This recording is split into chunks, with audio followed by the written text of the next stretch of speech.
Business combination में हमने ये समझ लिया कि एक पेरेंट कंपनी है investor which is a separate legal company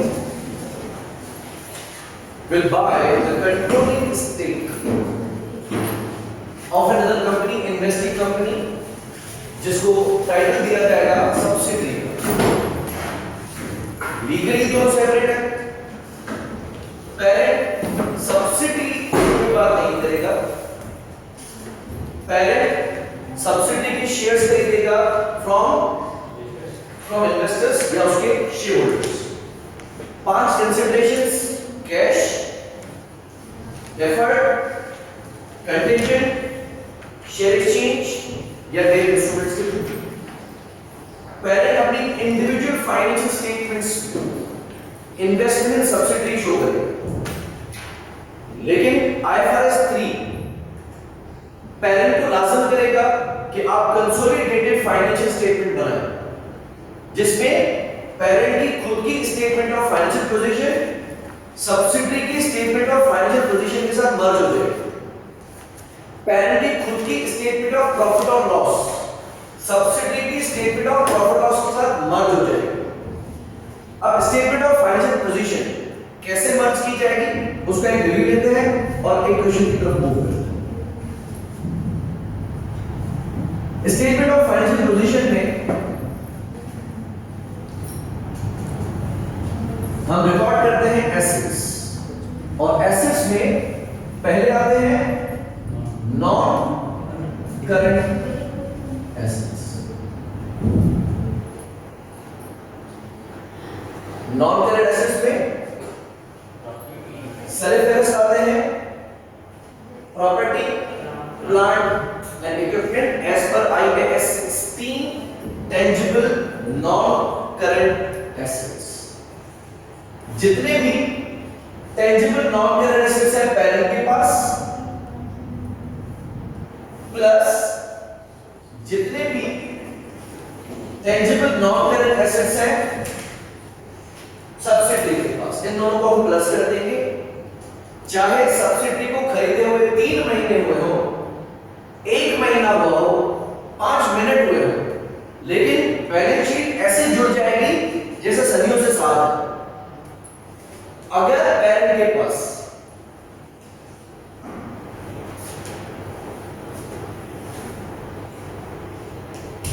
subsidy के 70% शेयर्स हैं, उसके बावजूद भी एसेट्स को 100% कंसोलिडेट किया जाएगा, एसेट का 70% नहीं लिया जाएगा। फिर एक बात कि सब्सिडी के जितने भी नेट एसेट्स हैं, डेट ऑफ एक्विजिशन पे हमने उसके सारे नेट एसेट्स को क्या करना है, रीवैल्यू करना है। ऐसा मुमकिन है कि सब्सिडी के पास कोई प्रॉपर्टी है, कोई मशीन है, कोई इक्विपमेंट है, कोई फिक्सचर है, कोई फिटिंग है जिसकी मार्केट वैल्यू कैरिंग वैल्यू से ज्यादा है, तो सब्सिडी को इंडिविजुअल स्टेटमेंट्स में नहीं बल्कि कंसोलिडेशन में उसको बढ़ाना पड़ेगा। और ऐसा भी मुमकिन है कि उसकी कोई प्रॉपर्टी, प्लांट, इक्विपमेंट की फेयर वैल्यू कैरिंग वैल्यू से कम हो, तो सब्सिडी को अपनी इंडिविजुअल स्टेटमेंट्स में नहीं बल्कि कंसोलिडेटेड फाइनेंशियल स्टेटमेंट्स में उसको गिराना पड़ेगा। तो अगर प्लस या माइनस फेयर वैल्यू एडजस्ट, अगर सब्सिडी की कोई पीपीई की वैल्यू ज्यादा है तो प्लस कर देंगे, कम है तो माइनस कर देंगे, और उसकी वजह से माइनस और प्लस एडजस्टमेंट होगी फॉर डेप्रिसिएशन। अगर आपने एसेट की फेयर वैल्यू बढ़ाई है तो इजाफी डेप्रिसिएशन चार्ज होगी जो कि यहां से माइनस होगी। अगर आपने सब्सिडी के किसी पीपीई की फेयर वैल्यू गिराई है तो डेप्रिसिएशन रिवर्स हो जाएगा। मिसाल, अगर सब्सिडी के पास कोई प्लांट 20 मिलियन में रिकॉर्डेड है और उसकी फेयर वैल्यू 16 मिलियन है, सब्सिडी इंडिविजुअल में कितने में दिखाएगा, 20 पे, और डेप्रिसिएशन भी किस हिसाब से करेगा, 20 के हिसाब से, लेकिन कंसोलिडेशन में हम उसको गिरा के 16 पे लेके आएंगे, तो 4 मिलियन आप डाउनवर्ड रिवैल्यूएशन दिखा दोगे, तो सब एसेट को डेप्रिशिएट भी कितने में करना चाहिए था, 16 पे, जबकि सब्सिडी तो 20 पे डेप्रिशिएट कर चुका है, तो वो जो 4 मिलियन के ऊपर एक्स्ट्रा डेप्रिसिएशन वो चार्ज कर चुका है उसको रिवर्स कर। इसके अलावा अगर इसके पास कोई इंटेंजिबल एसेट्स, तो जितने भी इंटेंजिबल एसेट्स पेरेंट के पास है प्लस सब्सिडरी के पास है, उसके अलावा plus minus fair value adjustment और माइनस और प्लस उसकी amortisation. Currently individual statement of financial position में लिखा हुआ होगा इन्वेस्टमेंट इन सब्सिडरी, वो इंडिविजुअल भी तो आप दिखा सकते हो लेकिन कंसोलिडेशन में नहीं दिखा सकते, उसकी जगह पे हम रखेंगे गुडविल।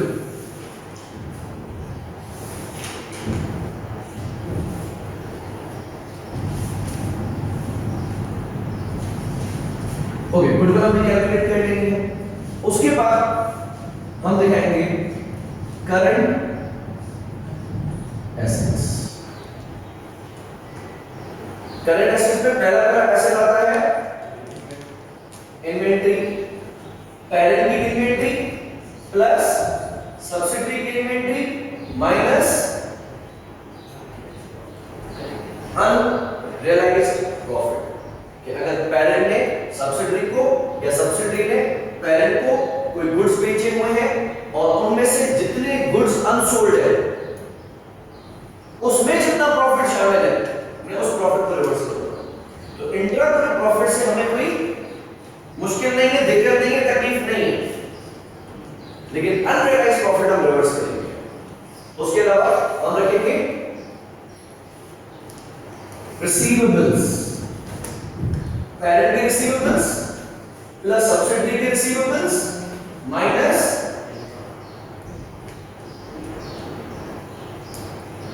इंटरनल। तो पेरेंट या सब्सिडरी के पास जितने भी रिसीवेबल्स हैं फ्रॉम सब्सिडरी वो माइनस करें। उसके बाद आएगा कैश फ्लो में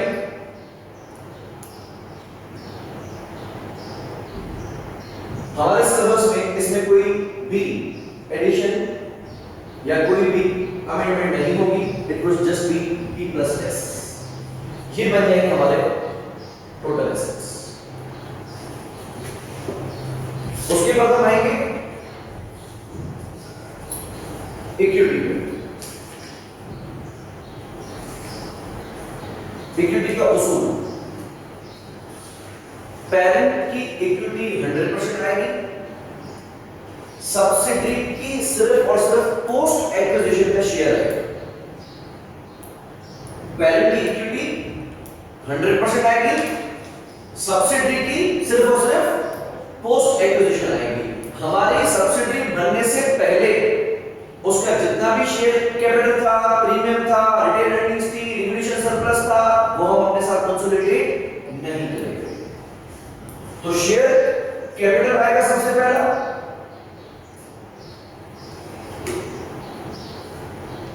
शेयर कैपिटल हम रखेंगे पेरेंट ओनली। क्यों?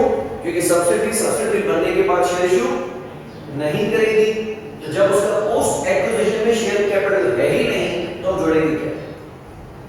मुनासिब। इसी तरीके से अगर शेयर प्रीमियम है तो भी किसका आएगा? Parent only. इसके बाद हम बनाएंगे ग्रुप रिटेन्ड अर्निंग्स। ये उठाएंगे पेरेंट की रिटेन अर्निंग्स प्लस सब्सिडी का पोस्ट एक्विजिशन का परसेंटेज शेयर, और एक नया अकाउंट बनेगा जिसका नाम होगा NCI, नॉन कंट्रोलिंग इंटरेस्ट। इसकी कैलकुलेशन अलग से, क्योंकि नॉन कंट्रोलिंग इंटरेस्ट किसकी स्टेटमेंट ऑफ फाइनेंशियल पोजीशन में दिख रहा होगा? किसी की भी नहीं, सिर्फ कंसोलिडेशन में। इंडिविजुअली ना पेरेंट के अकाउंट में एनसीआई है ना सब्सिडियरी के अकाउंट में एनसीआई है, तो एनसीआई हम अलग से एक अकाउंट बनाएंगे। What is nature of NCI? Equity, right, non controlling interest. इसको रिकॉर्ड किया जाएगा पहला fair value at the date of acquisition. अगर याद है तो कल जब हम गुडविल कैलकुलेट कर रहे थे तो हमने गुडविल कैलकुलेट करते वक्त एक कंसीडरेशन रखी थी जो पेरेंट ने दी है। अगर पेरेंट ने 85% शेयर्स खरीदे हैं तो 15% किसके पास है? एनसीआई के पास। हम गुडविल तो 100% कैलकुलेट करेंगे, फुल गुडविल, तो 85% शेयर्स की अदायगी मैंने की है और 15% की फेयर वैल्यू ऑफ एनसीआई। तो जितने भी शेयर्स एनसीआई के पास हैं उसको मल्टीप्लाई किया जाएगा उसकी मार्केट वैल्यू से। ये बन जाएगी fair value of non controlling interest at acquisition.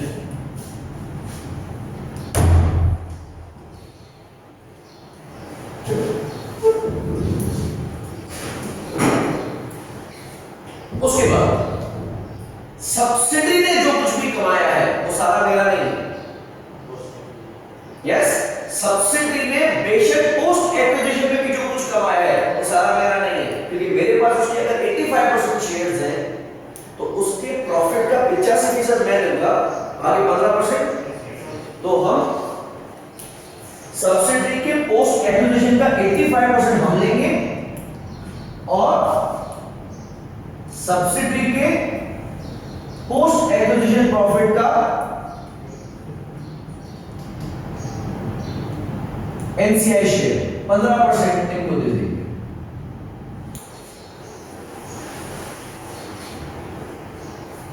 ठीक है, अगर सब्सिडी हमारे खरीदने के बाद 5 लाख रुपए का प्रॉफिट करती है और हमारे पास शेयर्स हैं 80%, तो 5 लाख का 80% हम उठाएंगे और 5 लाख का 20% एनसीआई को दे देंगे।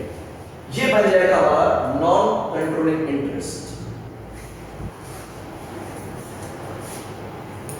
तो fair value at acquisition plus subsidiaries post acquisition share. इसमें जो प्रॉफिट डिवाइड होगा वो नेट प्रॉफिट होगा या ग्रॉस? नेट प्रॉफिट, क्योंकि ग्रॉस के बाद अभी एडमिन सेलिंग डिस्ट्रीब्यूशन एक्सपेंसेस है, फाइनेंस कॉस्ट है, टैक्स है, you can not take it home. जो बिल्कुल फाइनल प्रॉफिट होगा ना वो आपका बढ़ जाएगा, शेयरहोल्डर्स में बढ़ जाएगा। इसके बाद हम रखेंगे non current liabilities. Non current liabilities में प्रिंसिपल सेम है, पेरेंट प्लस सब्सिडी, और उसके बाद हम रखेंगे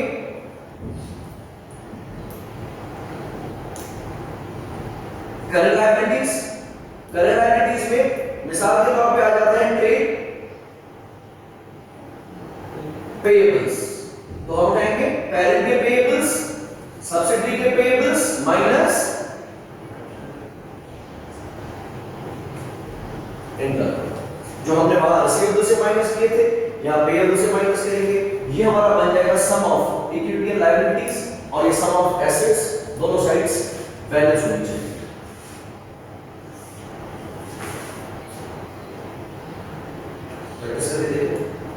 क्वेश्चन भेजा है इन्वेंटरी में आकाश का मेंशन है। इन्वेंटरी में क्या सीन है कि पहले ने मिसाल के तौर पे 4 लाख रुपए की गुड्स खरीदे खुद और 5 लाख रुपए में सब्सिडी को दे दी, तो पहले ने तो सेल भी दिखा दी, सीओजीएस भी दिखा दी, 2 लाख रुपए का प्रॉफिट भी दिखा दिया, लेकिन वो इन्वेंटरी खरीदी किसने? सब्सिडी ने।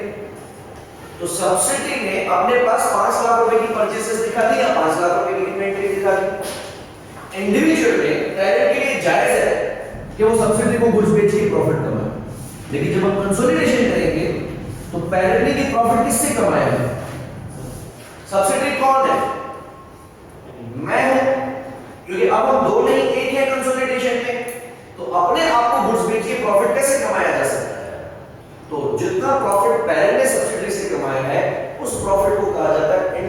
Group profit.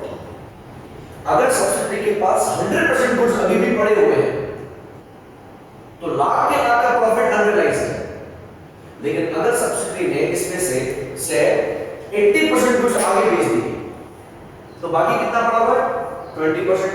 तो लाख रुपए के इंट्रा ग्रुप प्रॉफिट में से 20% प्रॉफिट अभी भी सब्सिडरी की इन्वेंटरी में पड़ा हुआ है, तो उस 20,000 रुपए को क्या कहा जाएगा अनरियलाइज्ड प्रॉफिट। हम पेरेंट की रिटेन अर्निंग से भी उसको माइनस कर देंगे और यहां इन्वेंटरी से भी माइनस कर देंगे। Okay, question okay question is on 1st October 2010 Paladin secured a majority equity shareholding in Saracen on the following terms. Paladin ने Saracen के majority equity shares खरीद लिए हैं। कैसे खरीद लिए हैं? An immediate payment of $4 per share on 1st October 2010। ये पैसे कब देने आपको? ये कैश। तो $4 अगर दिए हैं तो रिकॉर्ड किस पे करोगे? 4 पे। दूसरा, a further deferred payment of $5.4 million due on 1st October 2011। ये $5.4 million दे दिए हैं कि देने हैं? कब देने हैं? 1 साल के बाद। तो इस 5.4 में इंटरेस्ट बाय डिफॉल्ट शामिल है। आगे कहता है the immediate payment has been recorded in Paladin's financial statements but the deferred payment has not been recorded and Paladin's cost of capital is 8% per annum। अगर फ्यूचर वैल्यू 5.4 मिलियन है तो present value कितनी है? 8%। 5.4 divided by 1.08। Yes, future value कितनी है? 5.4। Future value को present value में कैसे लाया जाएगा? Divided by 1 plus i power m। यहां पे पावर लगाने की जरूरत नहीं क्योंकि एक ही तो साल है। तो 54,000 डिवाइडेड बाय 1.08 क्या आंसर आ रहा है? 5 मिलियन। तो आज 5 मिलियन उसकी वर्थ है। हम ये कहेंगे कि पैलेडिन 50 लाख रुपए दे रहा है शेयर्स के और 4 लाख रुपए दे रहा है इंटरेस्ट के। तो शेयर्स की इन्वेस्टमेंट कितनी दिखेगी? 50 लाख। 4 लाख रुपए को हम इन्वेस्टमेंट में नहीं दिखाएंगे, एक्सपेंस में दिखाएंगे। ठीक है। The summarized statements of financial position of Paladin and Saracen at 30th September 2011 का पहला इंपॉर्टेंट एरिया भी रहेगा। आप देखो कि एक्विजिशन को कितना टाइम हुआ है। हमने यानी Paladin ने Saracen के मेजॉरिटी शेयर्स कब खरीदे हैं? 1 अक्टूबर 2010 और ये रेट कब हो रहा है? 30th सितंबर 2011। कितना टाइम हो? पूरे 12 मंथ्स। तो इसको कोई आधा पौना करने की जरूरत नहीं है, पूरे 12 महीने आपके हैं। बैलेंस शीट देख लेते हैं, पेज फर्स्ट पे देखिए। We can see assets। Paladin के पास PPE है 40 मिलियन की और Saracen के पास PPE है 31 मिलियन की। उसके बाद इंटेंजिबल एसेट्स है किसके पास? Paladin के पास। और इन्वेस्टमेंट इन Saracen ब्रैकेट में लिखा हुआ है कितने शेयर्स? 8 million shares at 4। क्या ये कंसीडरेशन पूरी रिकॉर्डेड है? क्या भी कुछ रहता है? रहता है, क्योंकि हमने कैश दिया वो रिकॉर्ड कर लिया और जो वादा किया वो रिकॉर्ड नहीं किया। हमने शेयर्स कितने खरीदे हैं? 8 मिलियन। हमें कैसे पता चलेगा कि सब्सिडरी के टोटल शेयर्स कितने हैं? नहीं, वो तो हमने खरीदा। सब्सिडरी किसी भी कंपनी के इश्यूड शेयर्स कितने हैं ये कहां से पता चलता है? उसकी इक्विटी में शेयर कैपिटल देख के, क्योंकि शेयर कैपिटल हमेशा number of shares issued multiply by par value होता है। एक मिनट बैलेंस शीट में नीचे चलेंगे। Equity shares of $1 each. एक शेयर कितने का है? $1 का। सेरेसन के इक्विटी शेयर्स कितने हैं? 10 मिलियन। अगर एक शेयर $1 का है तो $10 मिलियन में कितने शेयर्स आएंगे? 10 मिलियन। और उसमें से हमने कितने खरीदे हैं? 8 मिलियन। 8 मिलियन 10 मिलियन का कितना परसेंट है? तो दैट मींस के पहले दिन में सेरेसन के कितने फीसद शेयर्स एक्वायर किए हैं? एनसीआई के पास कितने होंगे? तो जो भी प्रॉफिट सेरेसन हमारे द्वारा हुकूमत में कमाएगा, हमारी सब्सिडी बनने के बाद कमाएगा, 80% हम लेंगे, 20% एनसीआई। Balance sheet yes. ये 8 मिलियन जो आपने खरीदे ये कैश में खरीदे? दोनों कैश दे दिया है और बाकी पैसे देने का वादा किया है। एक साल के बाद वो बाकी पैसे देने पर आपको मजीद शेयर्स नहीं मिलेंगे। शेयर्स ये नहीं है, बयान है दो है, एक इमीडिएट दिया है, एक साल के बाद देंगे। तो हाँ डिफर्ड है। कंटीजेंट तब होता है जब कोई शर्त होगी। अगर साल के बाद मैंने देने ही हैं चाहे कुछ भी हो जाए तो वो डिफर्ड है, लेकिन अगर कोई शर्त रखता तो कंटीजेंट होता। लेकिन शेयर्स यही मिलेंगे, आपको इजाफी शेयर्स नहीं मिलेंगे पैसे देने पर। मुनासिब हो गया? अच्छा, एसेट्स को कंटिन्यू करते हैं। करंट एसेट्स में इन्वेंटरी है दोनों के पास, फिर रिसीवेबल्स है दोनों के पास, बैंक है दोनों के पास। इक्विटी 50 मिलियन पेरेंट की और 10 मिलियन सब्सिडी की। कंसोलिडेशन में कौन सी उठाई जाएगी? Parent only. सब्सिडी के शेयर्स नहीं ऐड होंगे क्योंकि इक्विटी का रूल क्या है? पेरेंट का 100%, सब्सिडी का पोस्ट एक्विजिशन। और सब्सिडी बनने के बाद शेयर इश्यू नहीं करेगी, तो शेयर कैपिटल हमेशा पेरेंट ओनली होगा। Do we have any share premium? No, we have got retained earnings. 1 अक्टूबर पे हमारी रिटेन अर्निंग्स थी 25,700 और सब्सिडी की उस दिन पे रिटेन अर्निंग्स थी 12,000। क्या ये वही तारीख है जिस दिन हम आए थे? तो ये जो 12,000 है इससे हमारा कोई ताल्लुक नहीं, क्योंकि ये हमारे आने से पहले कमाए गए हैं। और इस साल 2011 में हमने कमाया है 9,200 का प्रॉफिट और सब्सिडी ने कमाया है 6,000 का प्रॉफिट। तो सब्सिडी की अब रिटेन अर्निंग्स कितनी है? 18,000। 12,000 तब थी और 6,000 इस साल का प्रॉफिट है। क्या ये 6,000 पूरा का पूरा मैं उठाऊंगा? नहीं, 6,000 का 80% मेरा, 20% उसके अलावा नॉन करंट लायबिलिटीज में एक डेफर्ड टैक्स लायबिलिटी है, करंट की भी है, सब्सिडी की भी है। एंड देन करंट लायबिलिटीज में एक बैंक है, सब्सिडी बैंक। लायबिलिटीज में कैसे आ सकता है? OD, overdraft. जब आपका बैंक सरप्लस में होता है तो करंट एसेट्स में आता है, लेकिन अगर आपका अकाउंट ओवरड्राफ्ट हो जाता है तो वो लायबिलिटीज में चला जाता है। तो सब्सिडी ओवरड्रॉन है। ट्रेड पेएबल्स है। अब हम नोट्स की तरफ चलते हैं। Further information, non controlling interest NCI value at fair value और सब्सिडी के एक शेयर की फेयर वैल्यू कितनी है? 3.5। सब्सिडी के पास टोटल शेयर्स कितने हैं?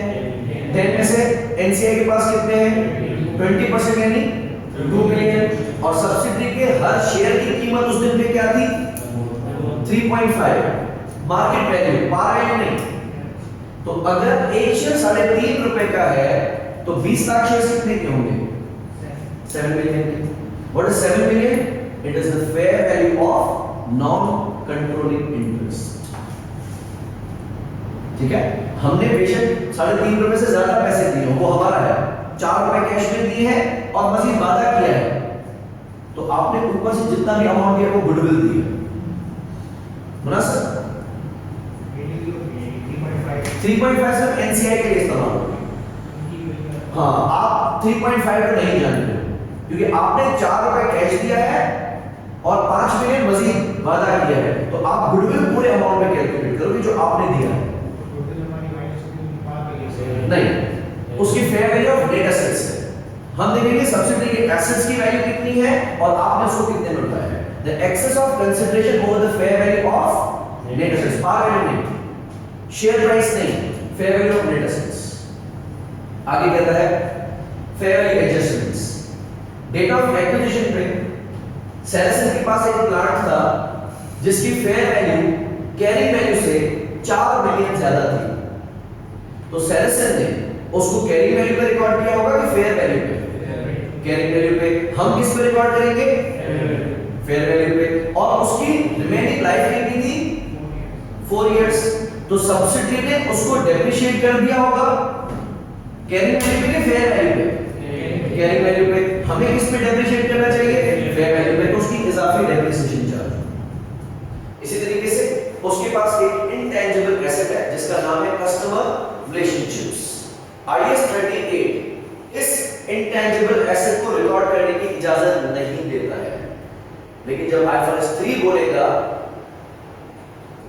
तो IAS 38 की बात नहीं सुनी जाएगी।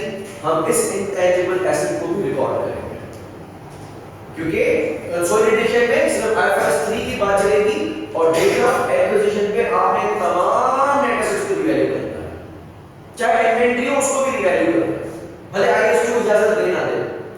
कहता है कि उसकी कस्टमर रिलेशनशिप्स की फेयर वैल्यू कितनी है? 3 मिलियन और एस्टिमेटेड लाइफ कितनी है? 6 इयर्स। क्या सब्सिडी ने ये इंटेंजिबल एसेट रिकॉर्ड किया होगा? अमाउंटाइज किया होगा? नहीं। हम रिकॉर्ड भी करेंगे और अमाउंटाइज भी करेंगे, इंडिविजुअल में नहीं, सिर्फ कंसोलिडेशन। लास्टली तीसरा नो इंटर ग्रुप ट्रांजैक्शंस।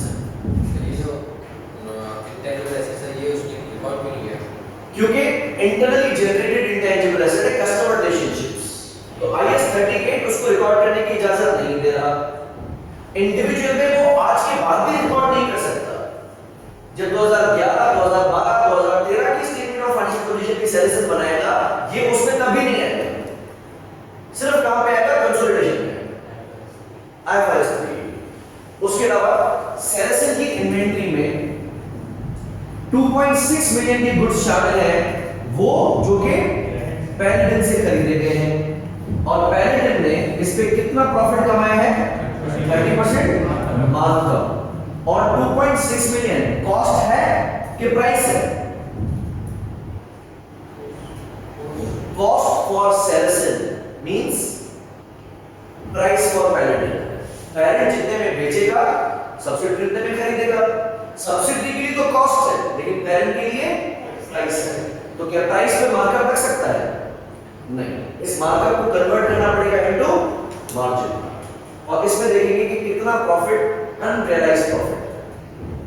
उसके अलावा सेरेसन ओस पैलेडिन, सेरेसन के ऊपर $1.3 बिलियन अभी तक बकाया है, जो कि सेरेसन ने कहां पे दिखाए होंगे? ट्रेड पेएबल्स में। और पैलेडिन ने कहां दिखाए होंगे?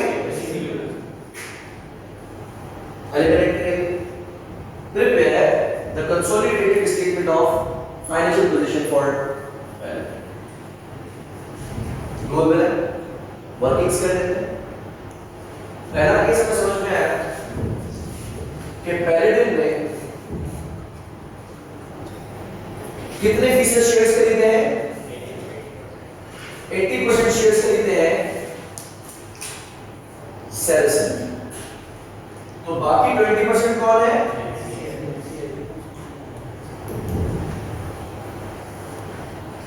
इनसाइड। अब पहला काम हमें करना है नेट एसेट्स को रिवैल्यू करना। टेबल हमने कल बनाया था, इसमें हम रखेंगे fair value of net assets of किसके नेट एसेट्स को रिवैल्यू करना है? सिर्फ सब्सिडी के, पैरेंट के अपनी स्टेटमेंट्स को रिवैल्यू नहीं करना है। Fair value of net assets of सेरेसन at acquisition at reporting date यानी ईयर एंड, और तीसरा पोस्ट एक्विजिशन। तो जब हमने खरीदा हमारे आने के साथ, सिर्फ हमारे आने के बाद, ठीक है। ये आ गया 30 सितंबर 2010 तक, 30 सितंबर 2011 तक, ये सिर्फ 2010-11 तक, अक्टूबर से लेकर सितंबर तक, ये पोस्ट एक्विजिशन। नेट एसेट्स मतलब total assets minus total liabilities. Total assets में से जब करंट लायबिलिटीज माइनस करते हैं तो कैपिटल एम्प्लॉयड आता है। नेट एसेट्स का मकसद total assets minus total liabilities. जब करंट एसेट से करंट लायबिलिटीज माइनस करते हैं तो वर्किंग कैपिटल आता है। टोटल एसेट में से करंट लायबिलिटीज माइनस करते हैं तो कैपिटल एम्प्लॉयड आता है। टोटल एसेट में से टोटल लायबिलिटीज माइनस करते हैं तो नेट एसेट्स आता है। और नेट एसेट्स मतलब इक्विटी। इक्विटी में पहला है $1 शेयर कैपिटल। जब हमने सेरेसन को खरीदा उसकी स्टेटमेंट ऑफ फाइनेंशियल पोजीशन में शेयर कैपिटल कितना था? 10 मिलियन। और आज कितना है? 10 मिलियन। और सब्सिडी बनने के बाद शेयर इशू क्या शेयर प्रीमियम है? नहीं। तो दूसरा इक्विटी अकाउंट कौन सा है? Retained earnings.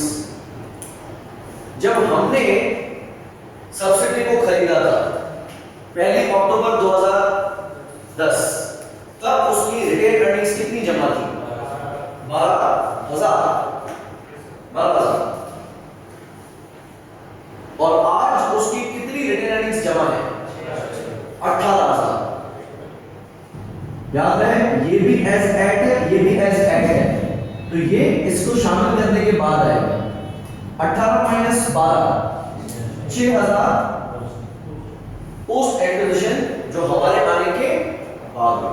अगर हम सब्सिडी को 1 अप्रैल पे खरीदते हैं तो अक्टूबर, नवंबर, दिसंबर, जनवरी, फरवरी, मार्च 6 महीने हमारे आने से पहले थे। एंड अप्रैल से लेकर सितंबर तक 6 महीने हमारे आने के बाद होते, तो हम इस 6,000 के 2 टुकड़े कर देते। 3,000 या एक्सप्रो रेटा कर देते। 3,000 चले जाते प्री एक्विजिशन में, ये हो जाता 15,000 और ये आ जाता 18,000। 18 माइनस 15 3। लेकिन इस केस में टाइम अपोर्शन करने की नीड नहीं है क्योंकि 12 महीने पूरे बुला जाएंगे। ये है carrying value of net assets जो सब्सिडी ने इंडिविजुअल फाइनेंशियल स्टेटमेंट्स में खुद दिखाया है, लेकिन मैं इसको नहीं मानने वाला हूं। मैंने इनको रीवैल्यू करना है। यस, जितने भी हमारे साथ उनका प्रोफिट होगा अगर 2 मंथ्स। सो अगर लेट्स से फॉर इंस्टेंस हम इसको खरीदते थे 30 जून को, तो जुलाई, अगस्त, सितंबर 6,000 मल्टीप्लाई बाय 3 डिवाइडेड बाय 12, ये आ जाते हैं पोस्ट एक्विजिशन में। और 6,000 मल्टीप्लाई बाय 9 डिवाइडेड बाय 12, ये उसमें ऐड हो जाते हैं 12,000 जितने भी मंथ्स होते। इवन अगर साल में है तो सालों में भी चलेगा।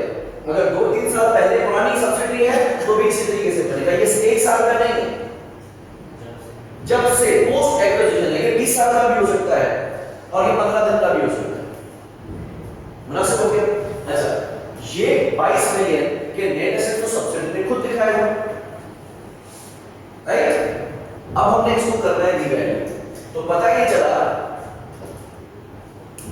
कि इसके पास एक प्लांट है, प्लांट है ना, जिसकी फेयर वैल्यू कैरिंग वैल्यू के मुकाबले में 4 मिलियन ज्यादा है।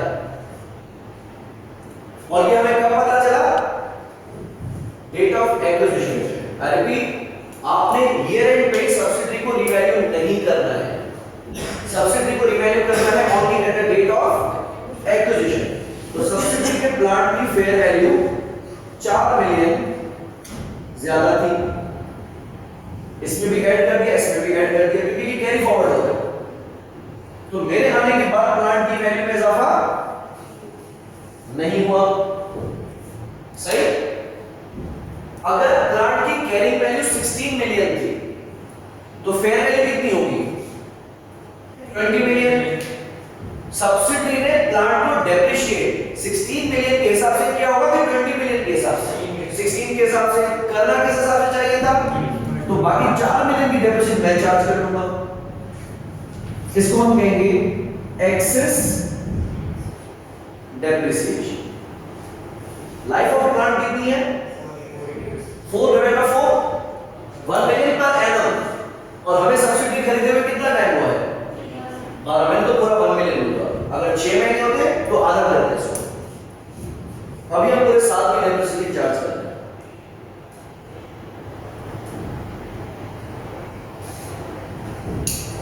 सब्सिडी में जो 6 मिलियन का प्रॉफिट दिखाया है वो ज्यादा दिखाया है।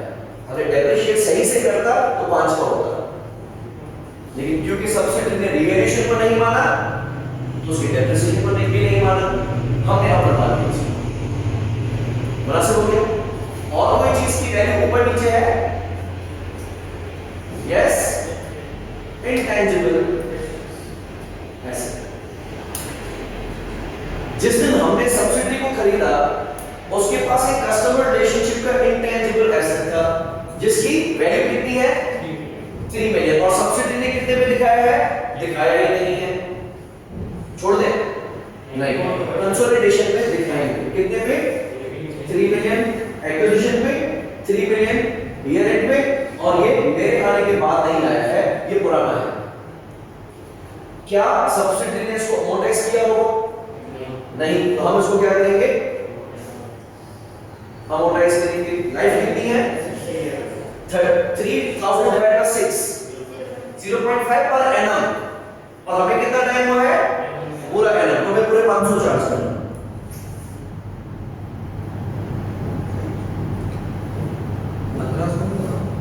How come? कैसे? 3000 को 6 से डिवाइड करें, है ना? तो 3 मिलियन को डिवाइड करो 6 से, 0.5 आएगा ना, आधा हो जाएगा ना। 1500 नहीं होगा 3000 में। 3 डिवाइड बाय 6 is 0.5। क्या बोल रहा है? टेंशन नहीं, ठीक है। अच्छा, तो यही कुछ एसेट्स थे जो सब्सिडी के पास मौजूद थे, लेकिन सब्सिडी ने उसको या तो शो ही नहीं किया था या तो कैरिंग वैल्यू पे शो किया था, और मुझे आईएफआरएस 3 ने मजबूर किया कि आप इसको रिवैल्यू करें। मैंने रिवैल्यू कर दिया। अब जिस दिन मैंने सब्सिडी को खरीदा है उस दिन उसके नेट एसेट्स की फेयर वैल्यू कितनी है? प्लस करें 29,000, 10, 12। ये तो उसने खुद दिखाया था 22। 4 मैंने प्लांट में दिखाया, 26 और 3 इंटेंजिबल एसेट। तो आपने अगर 29,000 तक पैसे दिए हैं तो कोई ऐसा नहीं किया है। अगर आपने 29,000 से ज्यादा पैसे दिए हैं तो गुडविल। तो 29,000 तक अमाउंट इज नॉट गुडविल। आज उसके नेट एसेट्स की वर्थ कितनी है? 33,500। तो हमारी सब्सिडी बनने के बाद 4,500 रुपए का कंसोलिडेटेड प्रॉफिट है।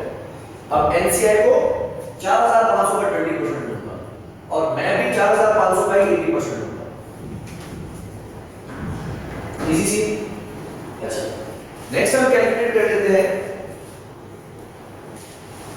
इसकी गुडविल।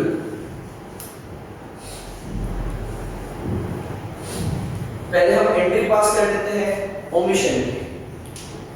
पेरेंट ने सेलेसन की शेयर्स कैश पे खरीदे हैं और कैश रिकॉर्डेड है, तो डेबिट इन्वेस्टमेंट इन सेलेसन हो चुका है, क्रेडिट कैश और बैंक हो चुका है।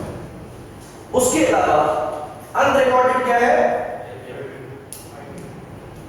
डेफर्ड कंसीडरेशन, जो कि फ्यूचर वैल्यू में कितनी है? 5.4। लेकिन ये सारे के सारे पैसे शेयर्स के नहीं हैं, ये इंक्लूसिव ऑफ इंटरेस्ट है। और कंपनी का कॉस्ट ऑफ कैपिटल कितना है? पावर क्या लगाऊं? कुछ भी नहीं। लेकिन अगर 2 साल बाद की पेमेंट होती तो मैं पावर 2 लगाता। 1 साल बाद के 5,400, आज के 5,000 है। इसकी एंट्री क्या पेरेंट अपनी इंडिविजुअल स्टेटमेंट्स में दिखा चुका है? नहीं, हम दिखाएंगे। कैसे? डेबिट करेंगे इन्वेस्टमेंट इन सेरेसन और क्रेडिट करेंगे पेएबल, यानी डेफर्ड पेमेंट या लायबिलिटी। ये लायबिलिटी करंट है नॉन करंट है? क्यों? 12 महीने के बाद ही देनी है। फेयर? तो आज मैंने इसको डेबिट किया 5 मिलियन और क्रेडिट भी कर दिया 5 मिलियन। एक साल बाद क्या अमाउंट पेएबल 5 मिलियन है? नहीं, अमाउंट पेएबल है 5.4। तो हम इसकी करेंगे अनवाइंडिंग ऑफ डिस्काउंट। 5000 पे इंटरेस्ट कितना लगेगा? 8%। 8% तो पूरे साल का है और हमें सब्सिडी को खरीदने में कितना टाइम गुजर गया? साल। तो मैं पूरा इंटरेस्ट दे रहा हूं। अगर 6 महीने होते तो उसको 6 लगा देता। तो इंटरेस्ट कितना बनेगा? 4। साल के बाद मैं एंट्री पास करूंगा debit finance cost by 400 and credit payable deferred liability by 400। इसी के साथ मेरी लायबिलिटी अब कहां पे आ जाती? 5.4 पे। और कल सुबह पैसे देने हैं। अगर आज 30 सितंबर 2011 है और आपने पैसे कब देने हैं? 1 अक्टूबर 2011 पे। तो अभी मैं लायबिलिटी को क्लियर नहीं कर रहा, शो करेंगे। अगर पे कर देता तो लायबिलिटी को डेबिट करके कैश में क्रेडिट, लेकिन साल खत्म होने तक आप लायबिलिटी को होल्ड करो। सो अब आपकी लायबिलिटी दिखेगी 5400। 5000 इन्वेस्टमेंट में जाएंगे, 400 प्रॉफिट लॉस में। Finance cost is time value of money, वो टाइम को चार्ज होगी और जो शेयर्स की अदायगी वो शेयर्स की। अब हमारी इन्वेस्टमेंट कितनी होगी? हमने दिखाया इन्वेस्टमेंट बाय पैलेटिव। एक पैलेटिव ने दिए हैं कैश पैसे। कितना पैसा कैश दे दिया है? 32,000, 4 रुपए पर शेयर। दूसरा डेफर्ड कंसिडरेशन कितनी रकम? 5,000 की 5,400 की 400 नहीं, क्योंकि 400 शेयर्स की नहीं है, ये आ गया 5,000। तो मेरी तरफ से इन्वेस्टमेंट होगी 37,000। क्या ये 100% शेयर्स के पैसे हैं? ये 80% शेयर्स के पैसे हैं। गुडविल अभी सही नहीं आएगी। अगर मैं 37 माइनस 29 करूंगा तो अनफेयर है, क्योंकि 29,000 100% नेट एसेट्स है और 37,000 80% शेयर्स के पैसे हैं। बाकी 20% किसके पास है? तो हम रखेंगे fair value of NCR at acquisition. कितने शेयर्स आपने नहीं खरीदे? 20%। 10 मिलियन में से 20% शेयर्स एनसी के पास है 2 मिलियन और एनसीआर सब्सिडी के हर एक शेयर की मार्केट वैल्यू कितनी थी उस दिन? 3.5। तो जो शेयर्स एनसीआर के पास है उनकी वैल्यू 7 मिलियन है। जो सब्सिडी को और टुगेदर कितने पे उठाया गया है? 44 में, यानी 80% मैंने और 20% बाकियों ने उठा के पूरी सब्सिडी को वैल्यू किया है 44 पे। अब इसमें से माइनस करेंगे हम fair value of net assets at acquisition. तो जिस दिन हमने सब्सिडी को खरीदा था उस दिन उसके नेट एसेट्स की फेयर वैल्यू कितनी थी? 29,000। तो 29,000 वाली चीज की आपने 44 दे दी, कितने ज्यादा है? 15 मिलियन। क्यों दिए हैं एक्स्ट्रा?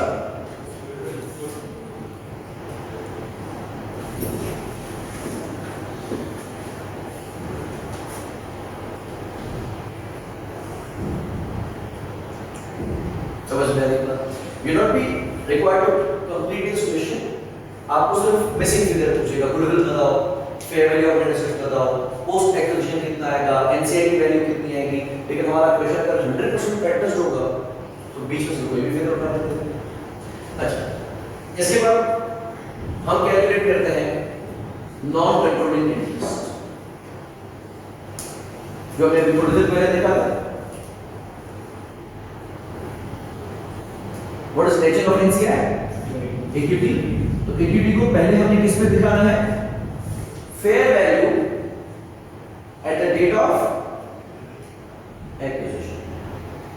ये डेबिट हुआ गुडविल में और क्रेडिट हुआ इक्विटी में। डबल एंट्री समझ में आई? गुडविल में हमने डेबिट कितने किए?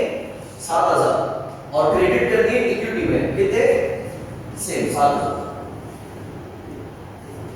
उसके बाद हम इसको देंगे share of post acquisition net assets. जिस सब्सिडी का ये शेयर होल्डर है, उस सब्सिडी ने सब्सिडी बनने के बाद क्या बिल कराया है? 4500। तो इसको 4500 का क्या मिलेगा? 20% यानी 900। तो एनसीआई की वैल्यू कितनी हो गई? 7000।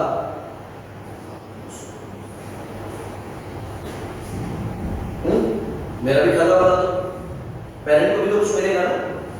तो हम कैलकुलेट करते हैं दूसरा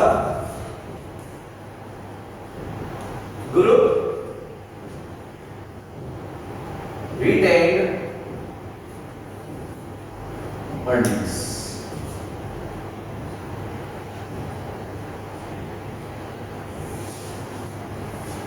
कवरेज चेक करना है, मिस्टर नहीं करोगे?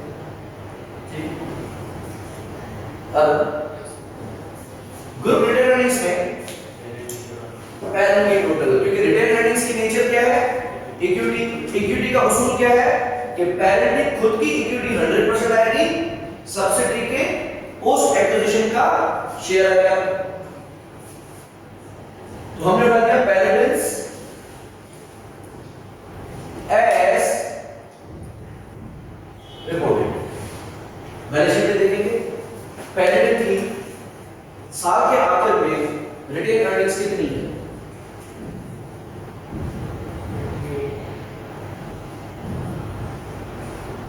पेरेंट की साल के आखिर में वो फॉर्म देंगे 34,900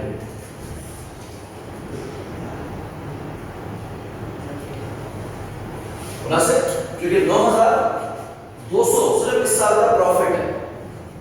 और उससे पहले 1 अक्टूबर पे पेरेंट के पास ऑलरेडी 25,700 की रिटर्निंग्स थी। तो इस साल के प्रॉफिट से उसकी रिटर्निंग्स बढ़ के 34,900 हो गई। उसके बाद हम सेरेसेंस शेयर लेंगे ऑफ पोस्ट एक्विजिशन। सेरेसन ने हमारे सब्सिडी के बनने के बाद कमाए 4,500। तो हमारा ऐसा कितना? 80%, 3,000।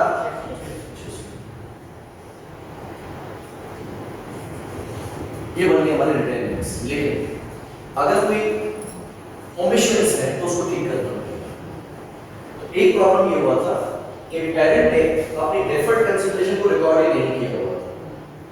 हमने डेबिट किया, इन्वेस्टमेंट, क्रेडिट किया, लायबिलिटी, उससे पेरेंट प्रॉफिट पे क्या फर्क पड़ेगा? कोई नहीं, क्योंकि उधार पे एसेट खरीदा है ना, उधार पे शेयर्स खरीदे हैं ना, तो एसेट डेबिट हुए, इन्वेस्टमेंट डेबिट हुई, लायबिलिटी क्रेडिट हुई। फिर हमने चार्ज की फाइनेंस कॉस्ट। क्या पेरेंट की फाइनेंस कॉस्ट अपने प्रॉफिट लॉस में दिखा चुका है? नहीं। जब उसने लायबिलिटी ही नहीं दिखाई तो इसको हम चार्ज करेंगे GRE, group retained earnings. Parent इस 400 का 100% भरेगा कि 80%? क्यों 100%? क्योंकि पेरेंट है। अगर सब्सिडी का खर्चा होता तो हम उसका 80% भरते। जिस तरह इस डेप्रिसिएशन का मैंने 100% नहीं भरा, इसका भी मैंने 80% भरा है। 4,500 का 80% दिया ना, इस 500 का भी मैंने 100% नहीं भरा, 80% भरा है। तो सब्सिडी का जो कुछ होगा वो 80-20 होगा, लेकिन पेरेंट का जो कुछ होगा वो 100%। तो ये आ गया finance cost of deferred payment. कितनी है 400 और ये डेबिट भी है। रिटेन अर्निंग्स को डेबिट करना, इक्विटी को डेबिट करना मतलब इक्विटी को तो मैंने करा दिया। और तो कैसी चीज नहीं है अनरियलाइज्ड प्रॉफिट। पेरेंट ने सब्सिडी को गुड्स बेचे हुए हैं और सब्सिडी ने ये बिलो आगे पास नहीं किया है। कितना सामान सब्सिडी के पास रह गया है 2.6 का, इसको हम काउंट करेंगे एज अनरियलाइज्ड प्रॉफिट। कितना सामान पड़ा हुआ है 2.6 मिलियन, लेकिन इसमें मार्कअप गिवन है 30%। तो क्या मैं 2600 का 30% लगा सकता हूं? इसमें इंक्लूडेड तो ये 130% है। गेटिंग ये बात समझ में आ रही है? ये प्राइस है और 30% मार्कअप है। मार्कअप हमेशा किस पे अप्लाई होता है? कॉस्ट पे। तो इसमें इंक्लूडेड है, तो हम उसको मल्टीप्लाई करेंगे 30 से और डिवाइड करेंगे 130 से। 600 ये प्रॉफिट है जो पेरेंट ने सब्सिडी से कमाया हुआ है और हम उसको कह रहे हैं शर्म करो। अपने आप से प्रॉफिट कमाता है, हम इस प्रॉफिट को मानने से इनकार कर रहे हैं। तो रिटेन अर्निंग्स बढ़ जाएंगी कि कम हो जाएंगी? जब आप एक प्रॉफिट को प्रॉफिट ही नहीं मान रहे हो, जबकि वो इसमें मान चुका है इसको प्रॉफिट, हमने कहा हटा सकते हैं 600। समझ में? तो ये 600 का प्रॉफिट पेरेंट अपनी सब्सिडी से कमा के इंडिविजुअल स्टेटमेंट्स में प्रॉफिट दिखा चुका है। 100 बार दिखा है इंडिविजुअल में, लेकिन कंसोलिडेशन में हम इस प्रॉफिट को प्रॉफिट नहीं मान सकते क्योंकि ये प्रॉफिट अभी तक अनरियलाइज्ड है। ठीक है, कितनी आ गई जीआरई? 30।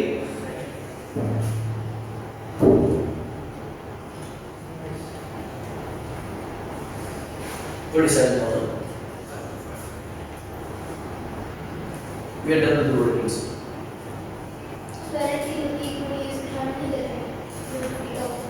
हाँ, लेकिन वो रिटर्निंग्स में नहीं है, इक्विटी अलग से। हम सारे इक्विटी के आइटम्स को मिक्स नहीं कर देंगे। ओके, कंपनी का नाम क्या है? पैलेटन। तो हमने बनाया पैलेटन ग्रुप कंसोलिडेटेड स्टेटमेंट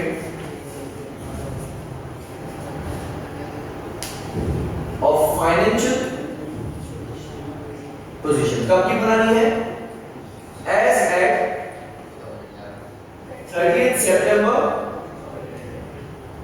2011।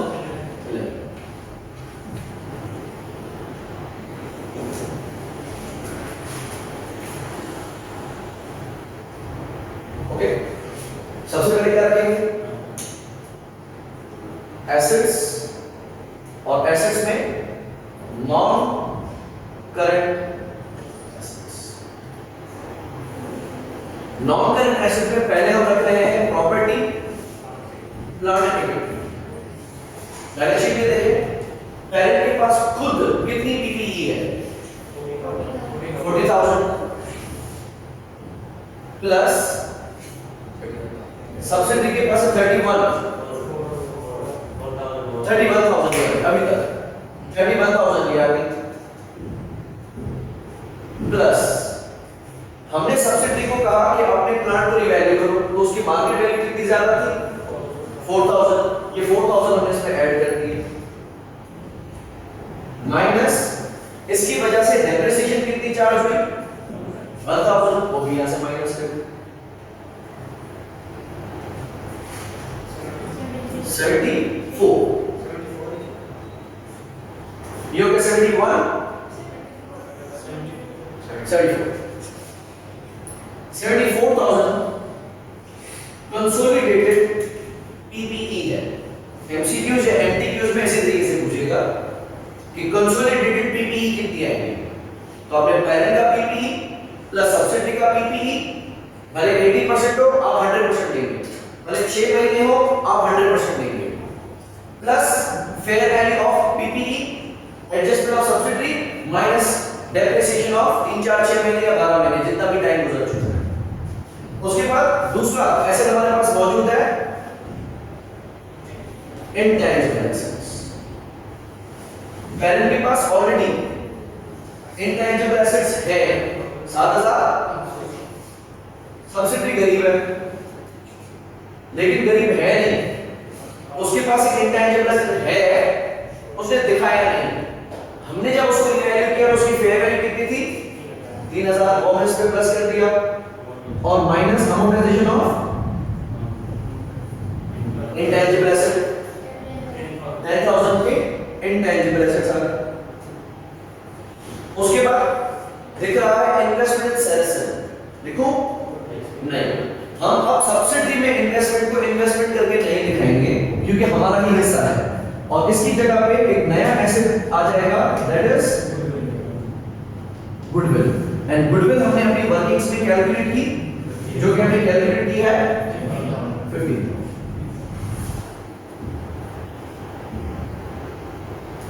प्लस करते हैं ये आ गए हमारे total 90 DNC total non current assets. इसके बाद हम रखते हैं करंट एसेट्स। करंट एसेट्स में पहला एसेट है इन्वेंटरी। इन्वेंटरी में पेरेंट के पास इन्वेंटरी मौजूद है 11200 प्लस सब्सिडी के पास है, लेकिन ये 8400 ओवरस्टेटेड है थोड़ी सी, माइनस यूआरपी अनरियलाइज्ड प्रॉफिट हमने कैलकुलेट किया ये 600, क्योंकि सब्सिडी के पास जो इन्वेंटरी पड़ी हुई है उसमें 600 का प्रॉफिट भी शामिल है, तो हम 600 इन्वेंटरी से माइनस करें 19,000। नेक्स्ट रिसीवेबल्स,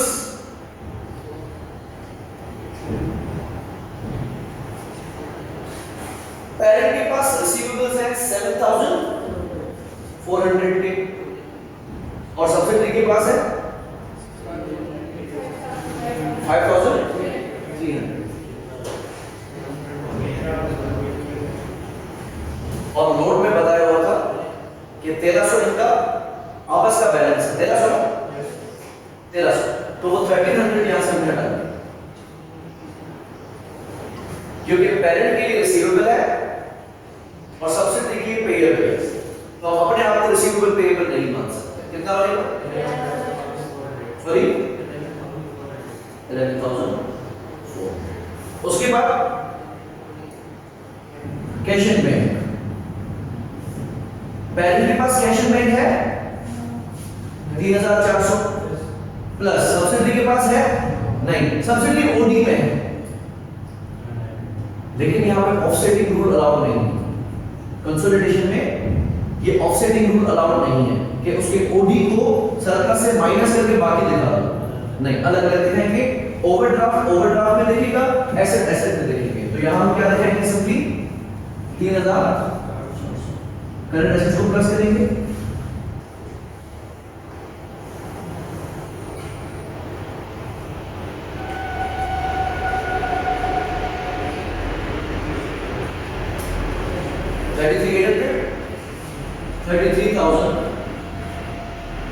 दोनों प्लस करते हैं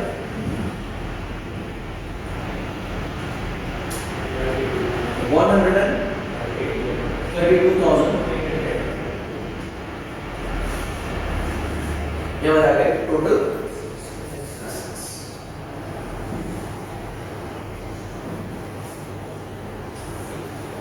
अब हम बनाएंगे equity and statement of financial position का दूसरा फेज एसेट्स के पार आएगा इक्विटी एंड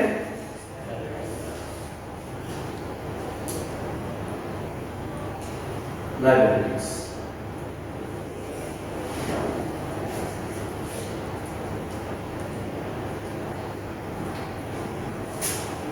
इक्विटी लायबिलिटीज में पहले हम रख रहे हैं शेयर कैपिटल यानी इक्विटी शेयर्स $1 ईच। पेरेंट के कितने हैं 50,000। सब्सिडियरी के कितने हैं कितने भी होंगे। हमने सिर्फ पोस्ट एक्विजिशन का शेयर उठाना है और सब्सिडियरी हमारे सब्सिडियरी करने के बाद वैसे भी कोई शेयर इशू कर रहे नहीं है तो हम सिंपली पेरेंट ओनली करेंगे 50,000। इसके बाद we have got GRE group retained earnings. ये हमने वर्किंग की और कैलकुलेट किया कितना 37,500। उसके बाद एक नया इक्विटी अकाउंट हमने बनाया नॉन कंट्रोलिंग इंटरेस्ट NCI जो कि हमने कैलकुलेट किया था थोड़ी देर पहले। कैसे कैलकुलेट किया था fair value of NCI at the date of acquisition which was 7,000 plus share of post acquisition net assets 7,900। Equity कितनी आ गई टोटल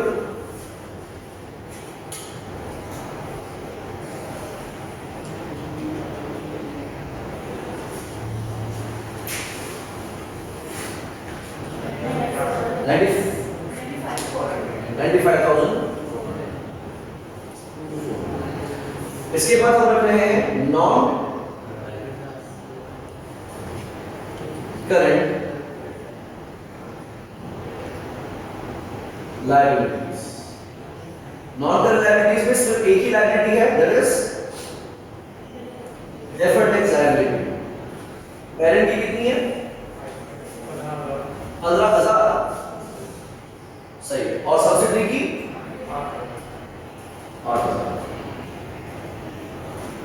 टोटल बन गया 23।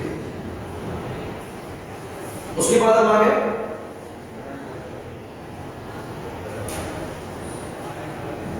Current liabilities. करंट लायबिलिटीज में पहला हमारे पास मौजूद है पेएबल्स। पेरेंट के पास पेएबल्स कितने हैं 11,600 प्लस सब्सिडी के लिए 6,200 minus intra group which are payable to parent. हमने वहां से माइनस किए थे 1,300 और यहां से भी माइनस कर देंगे कितना बना 16,500। Next bank OD. पेरेंट के ऊपर ओडी है नहीं, सब्सिडी के पास ओवरड्राफ्ट है कितना 2,500। और एक नई लायबिलिटी जो पेरेंट ने इंडिविजुअल स्टेटमेंट्स में नहीं दिखाई थी दैट इज डेफर्ड लायबिलिटी। इसमें पहले हमने एंट्री पास की थी क्रेडिट 5,000 से और दूसरी हमने एंट्री पास की थी क्रेडिट 400 से। इस टाइम वैल्यू ऑफ मनी में हम फ्यूचर वैल्यू पे पहुंच चुके हैं तो अब हमारे को लायबिलिटी है 5,400। करंट लायबिलिटीज को प्लस करें 1,32,000।